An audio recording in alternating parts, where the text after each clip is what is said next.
आज आम देखा आम अष्टम श्रेणी विज्ञान बही जो विषय अच्छी दहन और शिक्षा तार आमर कौन बहिर प्रश्न और उत्तर बुझीगला। ताहले एक नंबर पिलाने बंधनी मध्य उपयुक्त उत्तर बाछी शून्य स्थान पूरण कर। इंधन को निया धरवाई तार डैश पर्यंत उत्तप्त करिया पड़े। तार कौन ये प्रज्वलन तापमात्रा पर्यंत उत्तप्त करिया पड़े। तापर बी रे गोटे दीपशिखार डैश टी मंडल थाए तार तीन गोटी मंडल थाए। सी रे शिखार आलोक प्रदान करी मंडल को कौन कहुए ताकू दीप्तिमान मंडल कहुए है। दीप्तिमान प्लान दुईटा अच्छे कि यहीटा हम बुझेगा दीप्तिमान मंडल सॉरी ये दीप्तिहीन अच्छी। तापर डी रे एलपीजी कैलोरी मूल्य केते एलपीजी कैलोरी मूल्य 55,000 है 55,000 KJ by KG. Option C हूँ करेक्ट आंसर। तापर 2 नंबर विज्ञान सम्मत कारण लेख। सुखिला काठ अपेक्षा सुखिला कागज सहजरे निया धरे कहीं पिला निजे कह सुखिला काठ अपेक्षा सुखिला कागजर प्रज्वलन तापमात्रा कम तेणु सुखिला कागज सहजरे निया धरे। निजे भाविल आग सुखिला काठटा जी टाइम जल कागजटा से टाइम जल कि नाई से बहुत कम प्रज्वलन तापमात्रा तार कम बहुत जल्दी सरीज। तापर पिलाने बी रे जिबा 2 नंबर बी उत्तप्त कड़ाई टोपाए तेल पकाई देले केतेबेले निया धरी जाए। पिला माने उत्तप्त कड़ाई टोपाए तेल पकाइले या संगे संगे कौन प्रज्वलन तापमात्रा पहुँची थाए। तेल एक दाह्य पदार्थ हेतु यह सांगे सांगे जली उठे। तापर सी रे शिल्प नगरी मानकरे बेसी अम्ल वृष्टि हुए कहीं कारण शिल्प नगरी मानक अधिक धुआं बाहर अधिक धुआं बाहर से धुआं सल्फर डाइऑक्साइड नाइट्रोजन ऑक्साइड एवं कार्बन डाइऑक्साइड भली गैस रोची। तेणु एगुड़ी कौन जो आम नॉर्मल वर्षा हो वृष्टि जल हो सहित द्रवीभूत हो किए द्रवीभूत हम ये सल्फर डाइऑक्साइड आ नाइट्रोजन ऑक्साइड आ कार्बन डाइऑक्साइड सहित आम जल नॉर्मल जल मिसी शिल्प नगरी मानक कौन अम्ल वर्षा सृष्टि करिथांती। तापर डी रे देला साधारणतः महाशून्य रे दहन संभवपर नुहे कहीं पिला माने महाशून्य रे वायु रे तथा अम्लजान आदि दहन सहायक पदार्थ न थाए। पिला ने गोटे जलिया गोटे जिनिस दहन माने जलिया आमको अम्लजान दरकार किंतु महाशून्य रे तो शून्य अम्लजान कौटू आसब फल महाशून्य रे दहन संभवपर नुहे तेणु एठारे बाह्य परिवेश दहन सहायक हुए नाही। तापर ई रे देइछि हमकु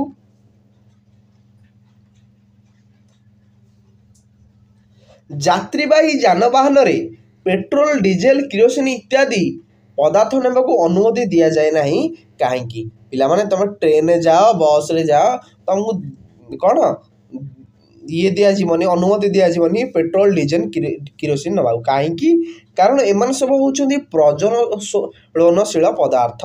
ये पदार्थ गुड़िकर प्रज्वलन तापमात्रा अति निम्न खूब सहजरे माने निया धरी नेबे तेणु जहाँ टिके ये कौटी निया जाकि से किरोसिन लगे सांगे सांगे निया धर तेणु यात्रीवाही जानवाहन एगुड़ी नवा को अनुमति दि जाए ना। 3 नंबर पिलाने दहन कहले कौन बुझ तारा माने दबदब करवा एक दहन कि पिला माने दहन हूँ गोटे रासायनिक प्रक्रिया जो एक पदार्थ अम्लजान सह रासायनिक प्रक्रिया संगठित करी ताप और स्थल विशेष आलोक सृष्टि करे। तारा माने दबदब करने फल ताप और आलोक सृष्टि हुए मात्र एठारे कौन सी रासायनिक प्रतिक्रिया संगठित हुए नाही तेणु यह एक दहन नुहे। पिला माने तापर 4 नंबर क्वेश्चन दहन संगठित होगापी केउ केउ कारक आवश्यक। पिलाने आमे पढ़ुचे दहन संगठित होगापी आमर दाह्य पदार्थ प्रज्वलन तापमात्रा और दहन सहायक पदार्थ आवश्यक। 5 नंबर पिलाने आमको देला लुहारे कलंकी लगे एक दहन कि दहन कहीं पिला माने लुहारे कलंकी हूँ आम गोटे रासायनिक प्रतिक्रिया लुहा अम्लजान सह मिसी लौह ऑक्साइड सृष्टि करे तेणु यह हूँ गोटे दहन प्रक्रिया।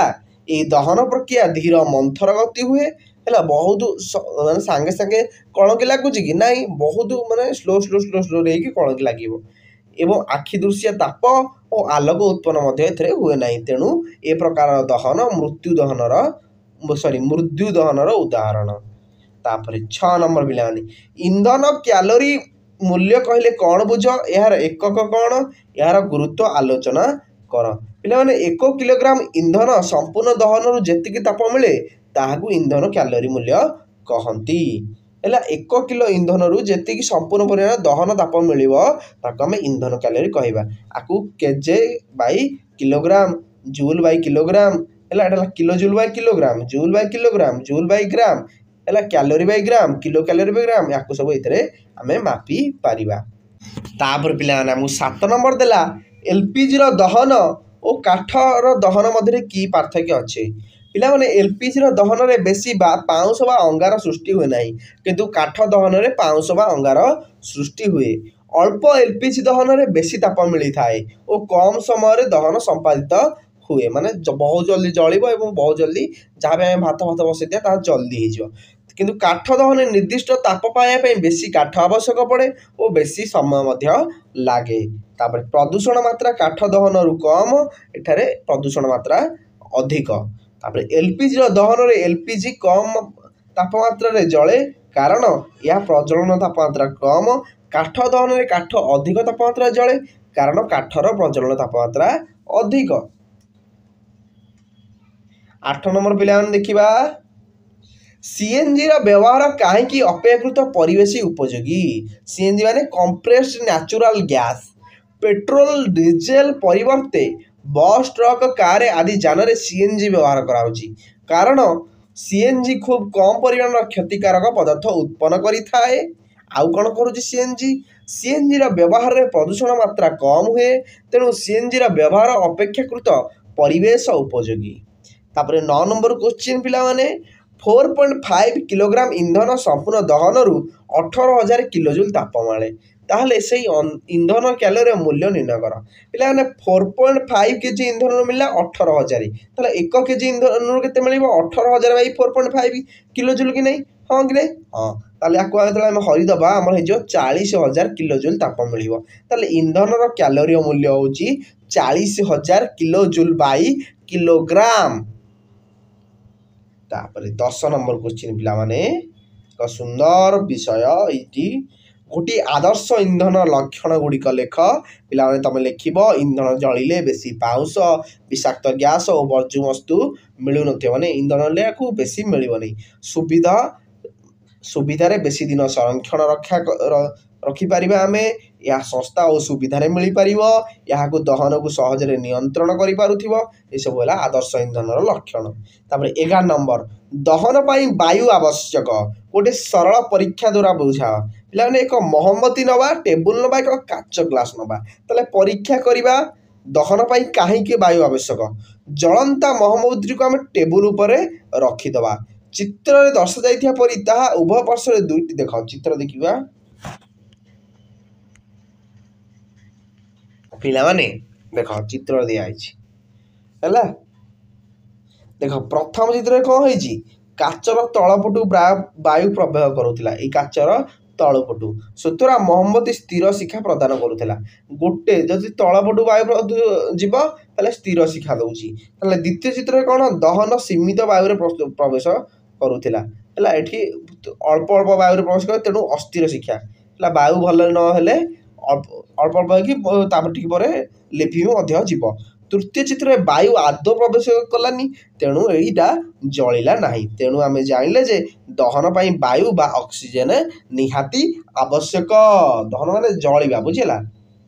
ତାପରେ 12 ନମ୍ବର କ୍ୱେଶ୍ଚିନ୍ ପିଲାମାନେ, ଦହନ ଜନିତ ପ୍ରଦୂଷଣର ଏକ ସଂକ୍ଷିପ୍ତ ବିବରଣୀ ଲେଖ। ପିଲାମାନେ ଦହନରୁ ଆମେ କେଉଁ ରୋଗ ହେଉଛି, ପରିବେଶକୁ କ'ଣ କ୍ଷତି କରୁଛି, ଗ୍ଲୋବାଲ ୱାର୍ମିଂ କେମିତି ହେଉଛି, ବୁଝିଲା। ଧୀରେ ଧୀରେ ମଧ୍ୟ ଆମେ ଗଛ କାଟି ଦେଉଛେ ଏବଂ ତାପରେ ଦହନ ଇଏରୁ ଅମ୍ଳ ବୃଷ୍ଟି ହେଉଛି, ଫସଲ ମୃତ୍ତିକାର ମଧ୍ୟ ପ୍ରଭାବ ପକାଉଛି, ହେଲା ସ୍ମଗ ସୃଷ୍ଟି କରୁଛି, ଧୂଆଁ ଅତ୍ୟଧିକ କୁହୁଡ଼ି ହେଉଛି, ଏସବୁ ଏଠି ଆମେ ବର୍ଣ୍ଣନା କରିଛେ, ତାକୁ ଲେଖିଦେବ। ଦେଖ ଏଠି ଆଜମା, ବ୍ରୋଙ୍କାଇଟିସ୍, ଯକ୍ଷ୍ମା ଆଦି ରୋଗ ସୃଷ୍ଟି କରୁଛି ଅତ୍ୟଧିକ ଆମେ ବ୍ୟବହାର କରିବା ଦ୍ୱାରା, ବୁଝିଲା। ଆଉ କାଠ, କୋଇଲା, ଗୋବର ଘଷି ଆଦି ଇନ୍ଧନର ଅସମ୍ପୂର୍ଣ୍ଣ ଦହନରୁ କ'ଣ ହେଉଛି? ବିଷାକ୍ତ କାର୍ବନ ମନୋକ୍ସାଇଡ୍ ଉତ୍ପନ୍ନ ହେଉଛି, ଏହା ଅନେକ କ'ଣ ଏହି ଗ୍ୟାସ୍ ଜୀବମାନଙ୍କର ଅନେକ କ୍ଷତି କରେ ଓ ପରିବେଶ ମଧ୍ୟ ପ୍ରଦୂଷିତ କରେ। ଦେଖ ଇନ୍ଧନ ଦହନରୁ ନିର୍ଗତ ଧୂଆଁ ଓ କୁହୁଡ଼ି ମିଶି ସ୍ମଗ୍ ସୃଷ୍ଟି କରନ୍ତି। ସ୍ମଗ୍ ଯୋଗୁଁ ଦୁର୍ଘଟଣା ଆଶଙ୍କା ବଢ଼ିଯାଏ। ମାନେ ପିଲାମାନେ ଦେଖିବେ ସକାଳେ ପ୍ରବଳ କୁହୁଡ଼ି ଥିବ, ଆଗକୁ ଆମକୁ ଦେଖାଯାଉନଥିବ, ଏଇଟା ହେଉଛି ସ୍ମଗ୍। ଅତ୍ୟଧିକ ସ୍ମଗ୍ ହେଉଛି ଅତ୍ୟଧିକ କୁହୁଡ଼ି, ମାନେ ଅତ୍ୟଧିକ ବାୟୁ ପ୍ରଦୂଷଣ ଲାଗି ଅତ୍ୟଧିକ ସ୍ମଗ୍ ତିଆରି ହେଉଛି। 13 ନମ୍ବର ପିଲାମାନେ ପେଟ୍ରୋଲ ପମ୍ପରେ ଧୂମପାନ ନିଷେଧ ଲେଖାଯାଇଛି କାହିଁକି? ପିଲାମାନେ ପେଟ୍ରୋଲ ଏକ ଜାଳେଣୀ ବା ଇନ୍ଧନ, ଏହାର ପ୍ରଜ୍ୱଳନ ତାପମାତ୍ରା ଅତି ନିମ୍ନ ହେଲା, ଏଥିରେ ସହଜରେ ନିଆଁ ଲାଗିପାରେ।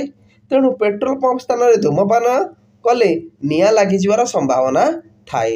ପେଟ୍ରୋଲର ଦ୍ରୁତ ଦହନ ଫଳରେ ବିପଦ ସୃଷ୍ଟି ହୁଏ। ତେଣୁ ପେଟ୍ରୋଲ ପମ୍ପରେ ଧୂମପାନ ନିଷେଧ ଲେଖାଯାଇଥାଏ। ତାପରେ ପିଲାମାନେ 14 ନମ୍ବର ଦେଇଛି ତିନୋଟି ସଂକେତ କେଉଁ କେଉଁ ସ୍ଥାନରେ ଦେଖିବାକୁ ମିଳେ ଓ କାହିଁକି? ପିଲାମାନେ ଏଇଟା ହେଲା ଦମକଳ କେନ୍ଦ୍ରର ଉଚ୍ଚ ପ୍ରଜ୍ୱଳନଶୀଳ ବିପଦ ସଂକେତ ରୂପେ ଦେଖାଯାଏ ହେଲା। ତାପରେ ଏହା ଗ୍ୟାସ୍ ସିଲିଣ୍ଡର ପେଟ୍ରୋଲ ପମ୍ପରେ ଦେଖାଯାଏ ଏହି ସଂକେତ, ଏଇଟା ହେଲା ବିପଦ ସଂକେତ, ବୁଝିହେଲା। ଏଇଟା ହେଲା ସର୍ବସାଧାରଣ ଧୂମପାନ ନିଷେଧ ସ୍ଥାନରେ ଏହି ସଂକେତ ମରା ହେଇଥିବ।